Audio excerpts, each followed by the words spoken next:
I gave myself one challenge. Build a house in Roblox Studio where everything actually works. I barely scripted anything before. Here's what happened. My goal here is to build a simple house with a functioning door and lights. Due to me being new to scripting, I chose this as I thought it would be a simple introduction to learn basic building and scripting techniques. I began by spreading out some parts and forming them into the shape of a house.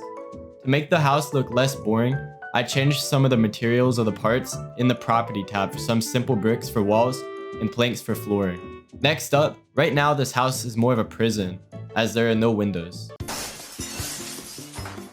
For the windows, I used negative parts and unioned them with the walls to create a hole in it. Then I added a frame to it and some glass.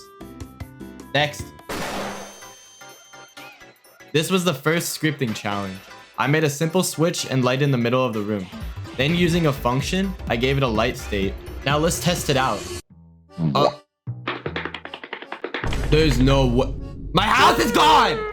There we go. You hear that? Isn't it beautiful? As you can see right now, the switch is kind of just staying there.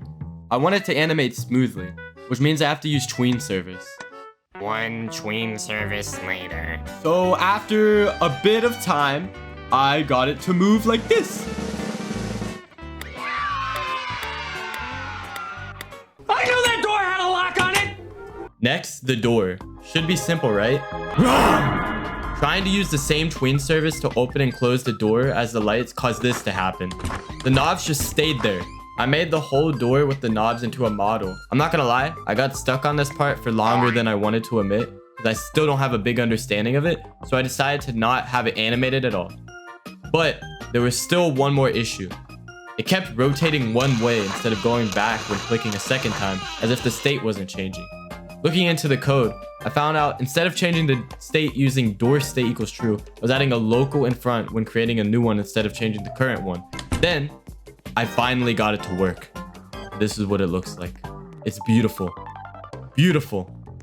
Here's a tour of the house where you can see the door works and I can flick the light on and off. You think this house is livable? I would definitely live here. In the end, I learned about tween animations, C-frames, and how sometimes one teensy tiny mistake can be the reason the scripts mess up. I encourage my fellow Robloxians to also try making small projects like this, as they are fun. And also, now you have a house. If you enjoy videos like this, like, subscribe, I recommend you try it yourself. Thank you, bye.